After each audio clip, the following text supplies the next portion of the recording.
I did say in the last R&R that these videos have been getting harder to find the motivation to put together with the season going the way it has for the Kraken. But not on nights like this one. Happy Kraken Day, everyone, and what better way to celebrate than with a Seattle Kraken win?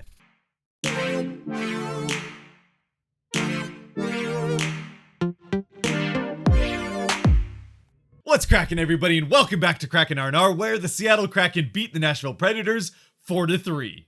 Ending their 7-game losing streak, and they do so on the first ever Kraken Day. What even is Kraken Day, and who decided that today gets to be Kraken Day in the first place, I hear you ask?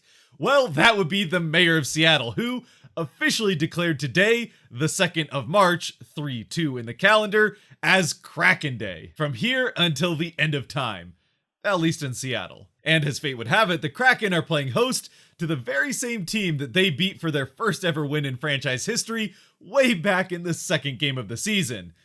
Back when they were still 500 and we still had hope for the season. But that aside, with the season going the way it has, I think that we can just have fun with it for today. Before we get to having fun with this game, and don't worry, we are going to do that, there is something that we can't ignore that is, well, quite the opposite of the fun that this game was. And that, of course, is the whole invasion and war in the Ukraine. That I want to acknowledge that I understand that this channel and sports in general are meant in part to be an escape for a lot of people from everything else going on in the world or in your lives, regardless of what that may be. And the darkness that has been thrust on the Ukraine is certainly no exception to that. I'm not going to spend too long talking about it. Again, I get that that's not why we're here. But I do think that it's the very least that any of us can do who aren't directly impacted by it and are separated by a large distance geographically from it, at least for those of us that are. I know there are people all over the world that watch these, including a few of you from Europe, that it might seem a lot closer to home. Again, I think it's the least that any of us can do to at least not let this get ignored and forgotten or pushed out of our consciousness a couple of days, weeks, or months down the road when the next thing happens or whatever it is else that comes up, as so often can happen in today's world where, it's what everyone wants to talk about for a couple of days or whatever, and then the next thing comes and we forget about whatever that last thing was. This is something we just can't afford to forget and just let, get turned into just another thing. I don't really know what else to say about it. I certainly could have probably said that better, and there's not much I can say as someone who isn't directly affected by it. I don't have any friends or family who are anywhere near that part of the world. Part of the reason that I'm bringing it up in this video specifically is because before the game, the Kraken did something that a number of other teams have done across the league and did their part to at least bring attention to it and keep it in our collective consciousness by having someone come out to sing the Ukrainian national anthem at the start of the game. And the guy that they brought out to sing it is Ukrainian singer Roman Vashchuk, who, first of all, I hope I'm pronouncing that correctly, and if I'm not, feel free to try to correct me as best you can in the comment section. And as far as why he was in Seattle tonight singing at a Kraken game, well, as they said while introducing him before he sang the Ukrainian national anthem, that's because he got stuck over here for work, unable to return home after everything started, where the rest of his family was forced to leave everything that they own and flee the city of Kiev where they live in order to get to safety in Poland. All of which to say, well, I may not be at least directly affected by what's happening over in the Ukraine, and many of you may not be as well. Some of you could be. There are people all over the world, and at least one in Seattle, though I'm sure there are plenty others, that are directly affected by this, with friends and even family still over there in harm's way. And one more time, at the very least for their sake, let's not just forget about what's happening and try to ignore it. If you pray, certainly keep those people in your prayers. And of course, if you can, donate to any refugee fund that you can find, as long as, of course, it's a legitimate one. With that, probably somewhat poorly said, we're going to try and switch gears here, which is impossible to do, and get to what still was a very fun night in Seattle as far as hockey is concerned. As for the game, the Kraken are coming into it on 2 days rest, though they're also coming into it again on a 7-game losing streak, and they were also on 2 days rest when they did lose to San Jose, who was on the second night of a back-to-back, not to mention their goaltender played both games. So let's just say that the Kraken being on 2 days rest might not necessarily be the biggest vote of confidence that they're going to be able to pull out a win in this one. Not to mention the fact that if more rest means more likely to win, The Predators are coming into this game on 4 days rest, having last played on the 26th in that Stadium Series game in the Titan Stadium against the Lightning. In net for the Kraken in this one was going to be Chris Driedger, which might be a bit of a surprise considering usually after 2 days off, you'd expect to see Philip Grubauer again. But this might actually be a sign for probably the first time this season that the Kraken are finally being able to get to that tandem style of goaltending that they were planning to have from the start of the season, but just haven't really ever been able to get going, with Driedger having different injury and COVID issues, and then Grubauer having an injury of his own. And now, finally, almost 2/3 of the way through the season, they're able to start getting these guys to share a little bit of that time in a regular type of rotation, and not just sharing 2 halves of a back-to-back. Plus, defensively, the Kraken are about as healthy there as they've been all season as well. Meanwhile, on the forward end, yeah, let's just say that the scratch list for this game, outside of the 2 healthy scratches on the defensive side in Fleury and Borgen, yeah, just a lot of forwards, as the Kraken can't seem to keep anybody healthy up there. Which did mean that Cole Lind got to play his first game for the Kraken since just after Christmas, and man, did he make the most of it. He may not have ended up getting on the score sheet at all for the Kraken, but he was an absolute difference maker out there for them on that 4th line, having a number of pretty good scoring opportunities and shots on goal to try to get him that first goal in his career. And assuming he gets to play more in the future for the Kraken, if he keeps playing like he did tonight, he's going to have quite a few of them in the NHL down the road. It's a pretty defensively dominated game early on, with both teams playing strong at their end of the ice on either side, which I guess could be to be expected, especially from a team in Nashville who, in the expansion draft, protected 5 defensemen. While we're all here before the expansion draft trying to figure out which teams were going to protect 7 forwards and 3 defensemen, or 4 forwards and 4 defensemen, the Predators just decided to go none of the above and go 3 forwards and 5 defensemen. But hey, it seems to be working out for them, as they've had a surprisingly strong season to this point, even coming into tonight in a playoff spot, which may very well be what activated the Seattle trap card, considering the Kraken don't always win, but when they do, it's often against teams that are headed towards the playoffs, for whatever reason. Now, I say it was played well defensively at both ends of the ice, but both teams did have 1 or 2 gaffes here and there. Very early on in the game, the Kraken get bailed out by Driedger, as a turnover by Dunn in the defensive zone gets a wide open shot for Nashville. Fortunately, Driedger comes up with the big glove save, and then at the other end of the ice, a block by the Predators, which they had plenty of early on a Soucy shot, goes right back to Soucy, who has some empty net to shoot at, but he puts it off the post, and it stays out.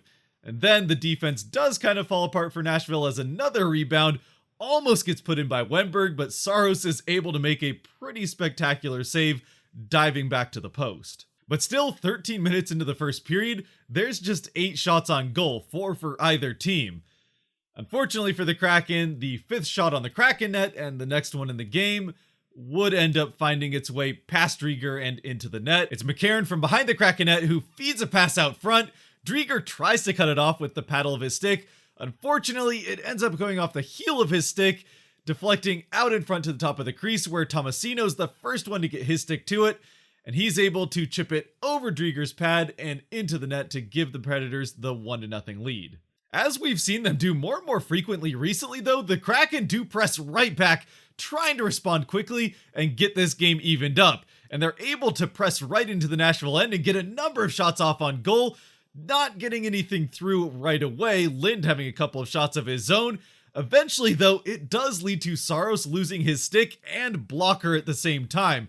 He's waving at the refs, trying to get them to blow the play dead, but while they do blow plays dead if the goalie loses his mask, they don't necessarily have to if he loses any other equipment. No matter how badly Saros may have wanted them to stop play before the Kraken get another shot off, eventually it's Lind who gets the shot off on a barehanded Saros, who is able to make the save and freeze the puck without rebound, so that he can finally go out and retrieve his belongings that are strewn about the ice. And finally, after Driedger does his best to keep Nashville off the board for a second time, the Kraken, after a couple minutes of Nashville push, are able to get to the first intermission, still down just 1-0.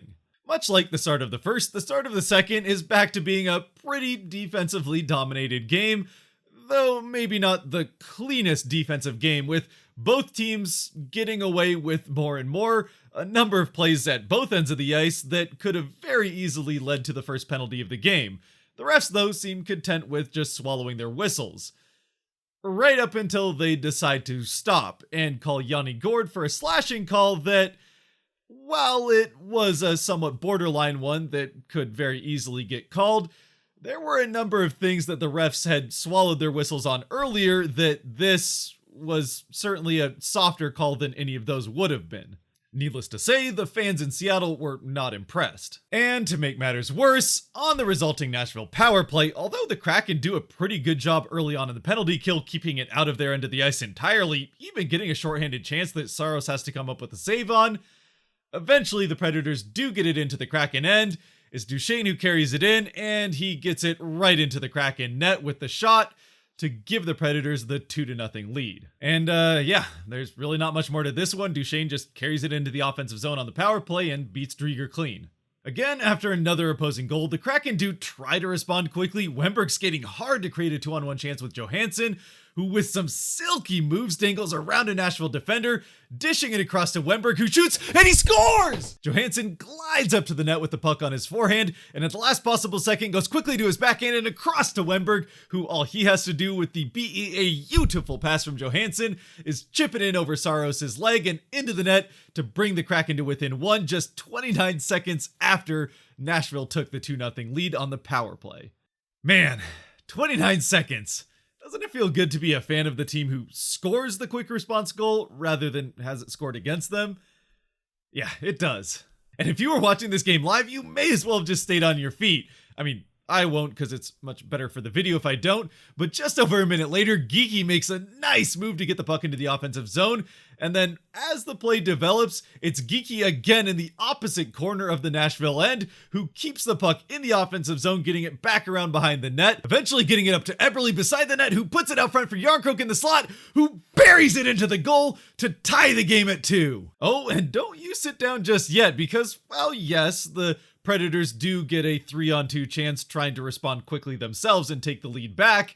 The Kraken respond right back the other way with a 2-on-1 chance as Dunn gets it up to Blackwell going into the offensive zone. Blackwell, with some fancy hands of his own, dishes the puck backhand out to Gourde, who's in the slot. He shoots and scores as well. What? What's happening?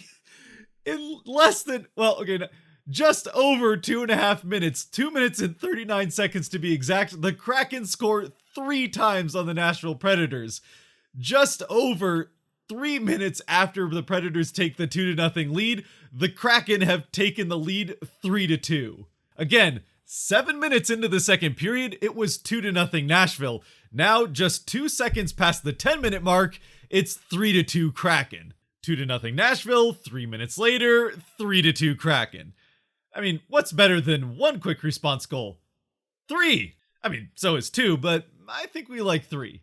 At this point, with the Kraken now having scored a goal in 29 seconds, an eternity of a minute and a half, and then a minute right after that, the Predators have no choice but to take their one timeout to try to quell the Kraken onslaught, or at the very least put a little bit more time between Kraken goals. Seattle does keep the pressure on after the Nashville timeout, getting a number of chances to get that 4th goal quickly, but just aren't quite able to, and eventually, unfortunately, it's Nashville who ends up scoring next, going the other way against the flow of play. Tolvanen next to the net deflects a shot wide of it off of a pass. It ends up going off the end boards and back past him and Alexiak, both of whom fan on trying to hit the puck in one direction or another.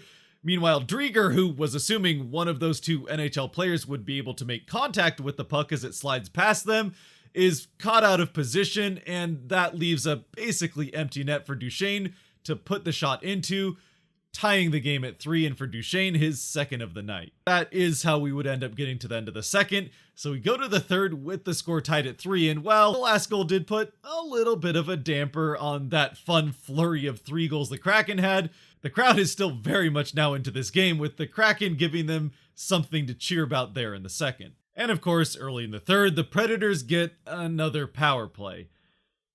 This is how it ends, isn't it?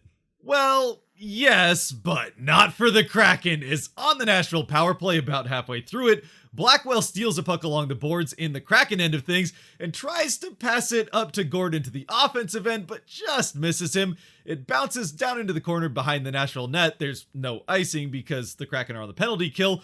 Gord sticks with it and on the forecheck manages to get a hold of the puck, pass it back out to Blackwell, who's stuck with the play himself. He shoots it. Saros makes the save, but can't quite handle the puck cleanly. And then Blackwell's just kind of allowed to hang out in front of the Nashville net without getting pushed off by one of the defenders. And he just kind of keeps hacking and whacking away at it, as Forsland would say. And eventually, somehow, the puck just kind of slides under Saros, who's at this point sitting on the ice, and into the net to give the Kraken the 4-3 lead. And for Blackwell, it's a shorthanded goal. He may have had a shorthanded goal earlier on in the season that got taken back on official scoring later, but this one's certainly not coming back, and it's another shorty for the Kraken. This one, again, for Blackwell. And then to add the cherry on top of it, the Kraken kill off the rest of the Nashville power play. From there, of course, as you would assume, with Nashville being in the hunt for a playoff spot and trying to hang on to the one they currently have, they get things pulled together. It's still early in the third, and press throughout the rest of the third to try to at least tie up the game, or maybe even win it in regulation. Nope, that's not what happens. Instead, the Kraken pretty much dominate the entire rest of the third period.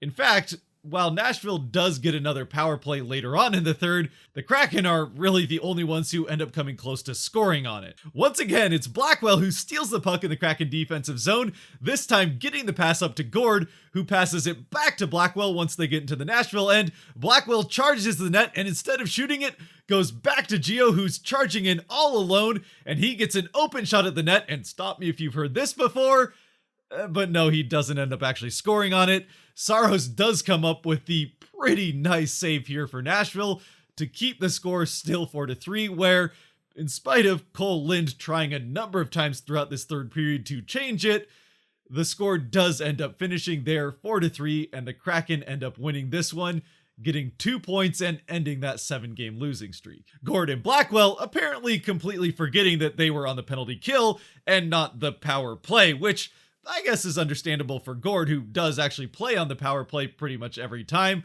but Blackwell doesn't feature on the power play all that often, so how he got the two confused, I don't know, but I have to say I'm not disappointed, as all of a sudden this Kraken penalty kill looks even more dangerous than their power play does, which kind of makes you wonder if they shouldn't just go to the penalty kill every time a penalty's called. I mean, I know it's not ideal to have one less player on the ice, but the Kraken seem to be making the most of it with now 3 shorthanded goals in a pretty short window of time. 2 for Giordano, and he almost gets a third one in this game, as he now leads all active defensemen with career shorthanded goals. And sure, you could also make the argument that the penalty kill has also let up goals, but so has the Kraken power play. So yeah, I mean, you might as well just send the penalty kill unit out there on the power play and see what happens. As far as stars of the game are concerned, of course, Blackwell and Gord both got one, Gord getting the second star, Blackwell getting the first, having both a goal and an assist, and Blackwell the game-winning goal with the shorty there in the third. With his 2 goals in the game, Duchesne does end up getting the third star for Nashville, but if I had to pick a third star for the Kraken in this one to take Duchesne's place, again, it makes sense why he got it, but, you know, just picking 3 stars for the Kraken, that third star, for me, I would not have a hard time at all picking Cole Lind to get that third star. Sure, there's part of me that was kind of watching him a little bit more than the other players because he hasn't played in a while, but I still think that he was the third biggest difference maker for the Kraken in this game, having a number of different net front scoring opportunities. And honestly, against a goaltender playing any worse than Saros was tonight, who, it has to be said, although his stats don't look particularly great, did come up with a few pretty nice saves, almost all of which on Cole Lind. Still, I think Lind absolutely could have had easily 1, maybe 2 goals tonight. Unfortunately, he was left kind of staring at the ceiling on a couple of different occasions, wondering what he has to do to get his first goal in the NHL. And all I can say to that is, as long as he keeps playing the way he did tonight and any future opportunities he gets, those goals are going to come, and they're not going to come slowly. Meanwhile, for Drieger, much like Saros, his stats don't look particularly flattering. But again, outside of that second goal that Duchesne had on the power play, I think he had a pretty good night for the Kraken. Just a couple of unfortunate bounces end up in the net past him. And he also had a couple of pretty big saves, especially early on, to keep this game manageable for the Kraken getting into that second period. And now for the Kraken as a whole, it's another 2-day break before a back-to-back this weekend on Saturday and Sunday, an East Coast swing against DC and Carolina. I mean, they did beat both of those teams at home earlier this season, so maybe they can do it again. They did sweep the Panthers, so it's always possible. And as for me, it's now very late as I'm recording this, and this video has already gone pretty long, so I think we'll call it there. I'd love to hear your thoughts in the comment section about this game, what you thought of those 3 quick goals by the Kraken, and how you experienced that watching it live. And until next time, if you have made it to this point, thank you very much for watching. If you did like or enjoy this video, there are buttons for that kind of stuff down below. Again, thoughts, prayers, and donations if you can at all afford them to. Again, we need to support them as much as we possibly can in whatever little way each one of us can from over here on the other side of the world. And until next time, stay safe out there, be good to each other, and go Kraken.